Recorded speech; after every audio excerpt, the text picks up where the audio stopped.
needed that. So yesterday while I was working on the XP50, I had let the paint harden, but that silver paint, that chromish paint I'd used, it's one of the runnier ones. Even if you put a fairly light coat on, it can run. And there was one little build-up area that I didn't know about. And of course, my thumb left an impression, which has to be sanded down today. That means I left a big thumbprint. And it makes me think about how many times I have left fingerprints on models because I thought the paint was dry or something, or the glue. Or the reverse of that was I had to sand down a little bit of the B47 because I found black paint on it. And I had a little bit of paint on my hand that I didn't see. And of course, when I held the model, it transferred to the... So that was pretty easy to fix. It was acrylic, but it just makes me wonder how many times, just forgetting you've got some paint on your hand or thinking the thing is dry, how many times have we left, you know, our impressions on models?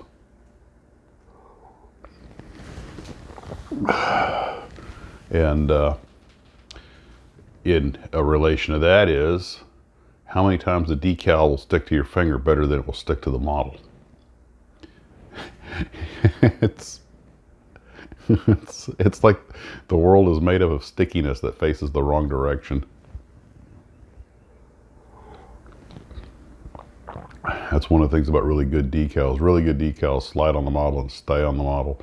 Or, in relation to that, you know, you got all the decals in place, you're making a few adjustments, you turn around, you come back to the model, and at some point, somehow, you had moved one of the decals and didn't see it, and now it's dried in place. Although they do make a decal remover now that's supposed to lift them back up, but I don't have any of that. I'm sure some of you guys have a trick for a way to get a dry decal to lift up and move, but unless, of course, you've used your solder set. Oh, fingerprints and decals. And given the cost of aftermarket decals, that can be particularly infuriating. You know, putting decals on should, well, most of your more basic decals should be relatively straightforward and simple, but I think I can count all the times on one hand I put decals on airplanes without any problem. And cars with that long trim can be even trickier. And ironically, the GTO and the MPC GTOs that I built, they didn't really give me much trouble with their stripes. I was very happy to see that. Some of you guys pointed out, and I actually noticed it because I haven't actually read the instructions yet, but I noticed it when I was actually watching the video after I made it on the Tremulous Fighter. You'd made the point that it says that these decals are ultra thin. Make sure to use some kind of micro mask or something. What I'll probably do is hit them with clear coat, but I also, if I have the option of using that micro film, that's for restoring decals. Of course, if you do that, you have to trim the decal out exactly because it puts a full skin over it. And I find it rather interesting that, I mean, thank goodness he tells you that. I didn't realize that they were so thin until then, but I mean, he tells you in the instruction sheet. I'm sure he has a reason for choosing that decal maker, but of course, part of me wants to put at least one of the decals on something to see just how thin they are. But I have used some decals, the ones that came on that Novo kit. They were extremely thin, but a little clear, you know, nice cover clear coat, and they actually were workable.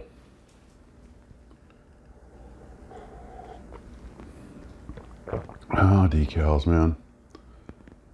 To me, I think painting and decaling is the funnest part. But I hate masking, at least like windows and stuff, because it's just so, it can get so tedious. I'm not always the most patient guy around.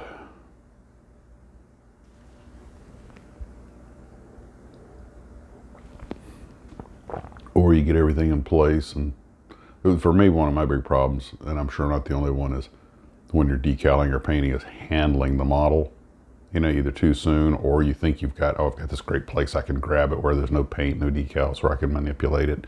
Like with the Rommel's rod, the wheels on the half track were a good place to pick it up and everything, but the edge of my finger picked up some black paint. I think that's how it got transferred to the B47. But the painting your, and I, by the way, I painted myself with I did the entire Rommel's rod with a brush. I didn't want to use an air gun on it. I mean, not that I didn't want to. It was easier to brush paint something like that and to do the splatter and the muddy windshields, or I should say sandy windshields, and the all that stuff was much easier to do with a brush. But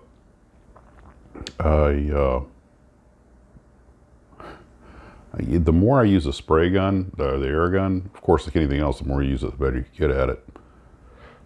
And you really get spoiled by that. And it's, now that I have the big one also, when I'm done with what's in these rattle cans, I'm likely not to use rattle cans anymore, but I know a lot of us like to use rattle cans for, like, because you can cover a larger area with it. But I've had some real bad luck with rattle cans lately. I had some bad luck on the GTO with it. I had some bad luck just recently using the white. I wound up splattering. The paint went out in droplets, and the can wasn't that old, and it was well shaken. That's just really cheesy. I wound up throwing about half that can away. Now it was Testors, not Tamiya. The Tamiya paints I have better luck with. You really do get what you pay for. Except for the clear coats, I'm starting to be less and less thrilled with Testors spray cans. But I mean, maybe for, you know, just covering, if you have something you just got to cover a lot of area on, they're not so, but you know, you also waste a lot more with a spray can. You know, with an airbrush, you can get in there and do finery and get it exactly how you want it. But, you know, spray can, a lot of times, 2/3 of the stuff's going past the model. Didn't really even stop to think about just how inefficient that stuff is. And I've had better luck with Krylon. I did my Murky with Krylon because it was so big. It turned out fine. And some of you guys have pointed out that Krylon 2+2. I have some other, I forgot to get the Krylon 2 or 2+2, whatever you call it, the quick drying stuff. And it turned out that was actually probably just by dumb luck. That is what I'd bought before, which is why it works so well. And the only problem I have with this other Krylon is it just takes hours for it to dry. That's the only real beef. But with me, as we've just been discussing, time and wet paint do not marry up well.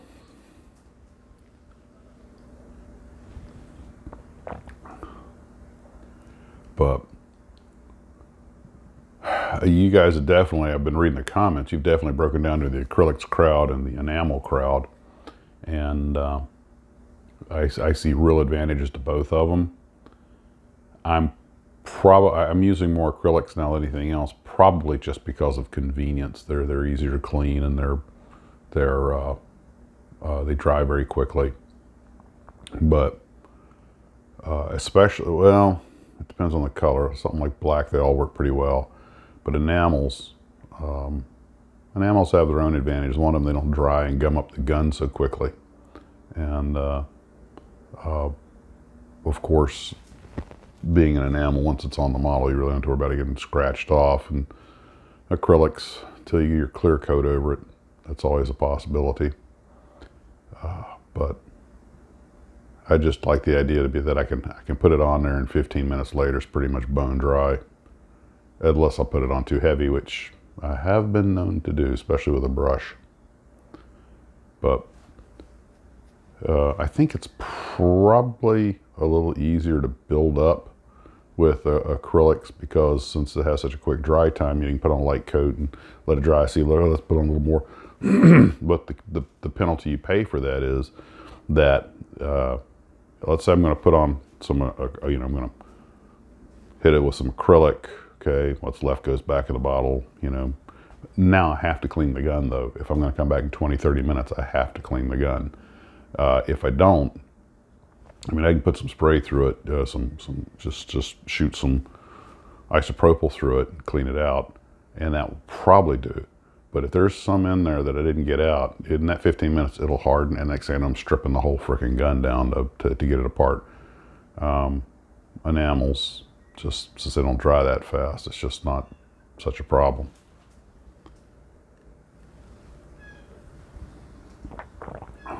But, and I have a couple of pretty good spray guns, but man, you know, those things are easy to gum up. You're dealing with some pretty fine stuff, so clean, clean, clean, and I'm not the best about that. I'm getting better about it, but you really need to be meticulous about keeping that, you know, between every color. I mean, if you want to jump from one color to another and just blow out what's in the system, as long as you're using the gun right away, I guess that would probably work. But I've had a couple of times that I did that and I shot the stuff through and I thought I had it cleaned out and I put another color and did a test shot, and sure enough, hey, wait a minute, it's still coming out green. It's not coming out, you know, blue, because there was still some in there. And when that fresh paint went in, it mixed with it. And I invented a new color that's coming out of the gun now. And so, the joys of painting, but I do enjoy it. So, I mean, let's say the paint and the decals, that's one thing that really comes to life. And, the beautiful, pretty colors. Well, hopefully today, we have some errands to run. Yesterday was my last scheduled professional physical therapy. I just did my PT here at the house before I did this, but that was my last appointment. And today's plan is this morning, I'm going to do a little, I'm going to start, I've got my iPad right here, and I'm going to start doing some study on the, for getting back to work. I got a few things I need to read up on and just start getting back into the book a little bit. And the family unit and I have to go run some family errands, but that shouldn't take too long. Then after lunch, the hope is to get to the XP50. I'd like to finish that off today. I'd like to trim out the canopy on the Kate torpedo plane and maybe get it painted. And then we'll probably get some work done on the B47. As you know, a lot of people complain. I heard a lot of complaints about Academy models, and maybe they still have some rough kits, or had some issues. But the only two that I've built that I can remember, were the Stuka, little 1/72 scale Stuka, and this B47. And so far, they've been nice kits. I've been reasonably positively impressed with them. The B29 was a mini craft, so that's different. But it was okay too. I did notice last night, though, when I was handling it, is that when I put the wings in the fuselage, let them set, it is a little tricky to get them to line up just right. It's a pretty snug fit. And I had everything looking good, but when I came back today, I guess I got a tiny little bit of drift while the thing was, you know, maybe the plastic was expanding or something. So there's just this little hair of misalignment on where the wings mount onto the airplane. But unfortunately, on a model that scale and an airplane that sleek, it shows. So there's no way I'm getting those wings back out of there. I bonded them in pretty securely. So I can either just file it down, putty it, or just live with it, because it's just a little crack, but it's, you know, just a little, but on a plane that smooth, you notice it. And really is a pretty plane. And that is pretty much all I got for today. So the Kate, the XP50, the B47, and I still have several. I still got that Buffalo sitting there and the Vostok both judging me, but those are the two kits that have languished for so long. That Czech Models 1/32 scale Brewster Buffalo I've got is insanely detailed. I mean, you could build a real airplane from that thing. And it's got everything you imagine. The kit comes with it's got resin, plastic, glass, you can make numerous different versions. By the way, that's one other thing about that Academy B47. You can make like 7 or 8 different versions of the airplane. It's really, in that regard, if you like detailed models, it is impressive. And but that Czech Brewster Buffalo and it's got some fitting issues, and it's kind of a plastic I'm not entirely used to, but still, it's the level of detail. You can get, they have two completely detailed engines with different propellers, and this is all big 1/32 scale stuff. I'm thoroughly impressed in that regard. That's probably how it wound up losing a little bit of steam. But when I found out that one sheet of resin parts was missing, but fortunately it was just little detailed parts that you're not going to be able to see anyway. But you can make that airplane with the entire cowling removed and everything. You have a fully detailed cockpit and engine and gun arrangement and everything. And I'm thinking, you know, what a person could do, and maybe I will do, is just build the engine and the gun assembly, everything separate, and display it outside the airplane, and then put the airplane together as an empty shell with some guns, just guns and engine face on it. Wouldn't be able to tell that the cowlings were on it. But that, you know, one of the things I was thinking about doing with that truck, because you go to trouble to detail the engines and transmissions on these cars, and then you never see them on the shelf, because you're not going to have people in there putting their big fingers pulling the hoods off. You don't want to display it with the hood up.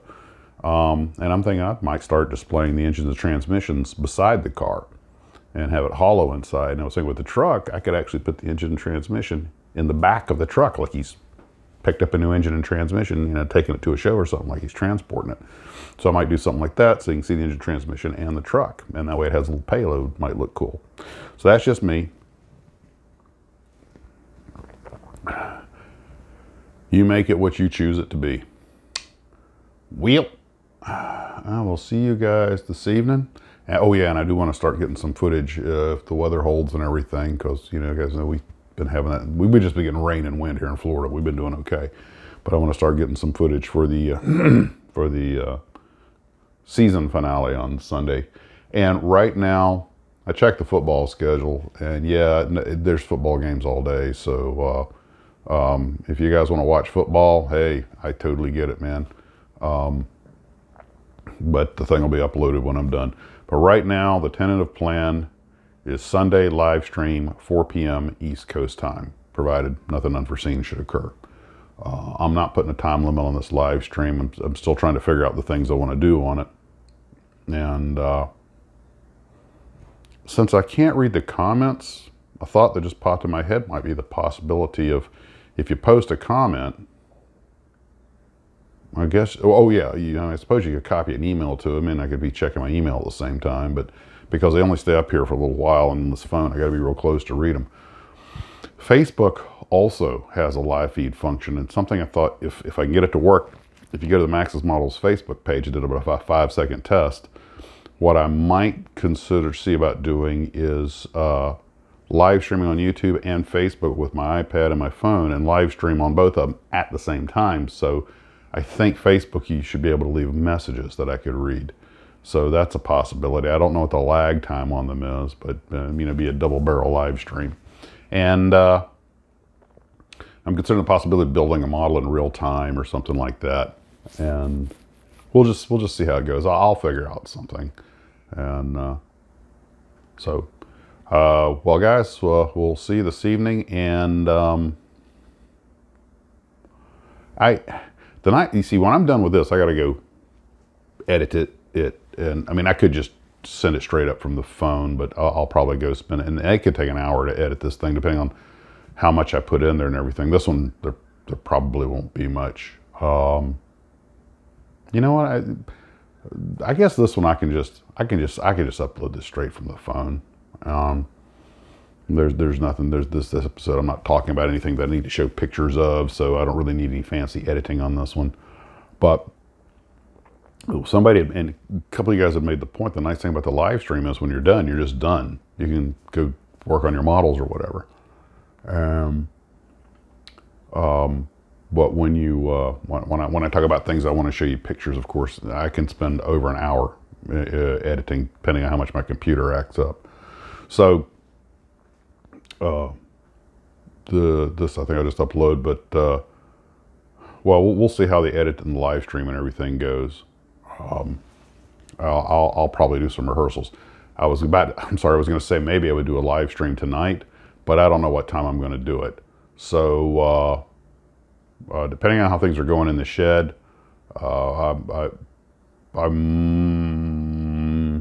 No, I don't think I'm going to do a live stream for, well, maybe I will.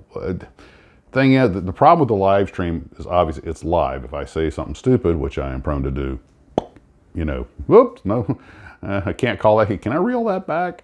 But the other thing is that I can't overlay any pictures or anything or anything like that. It's just what happens. So I'll just make it a regular episode tonight. But well, that's all I got. Now I'm just rambling, which I'm prone to do. Guys, you have a great day, and if all goes well, maybe I can drop a short history video today. I'm trying to do one on ODK, but there's not a lot of information, so it'll be a short one. So that will probably be a if I can get that recorded today.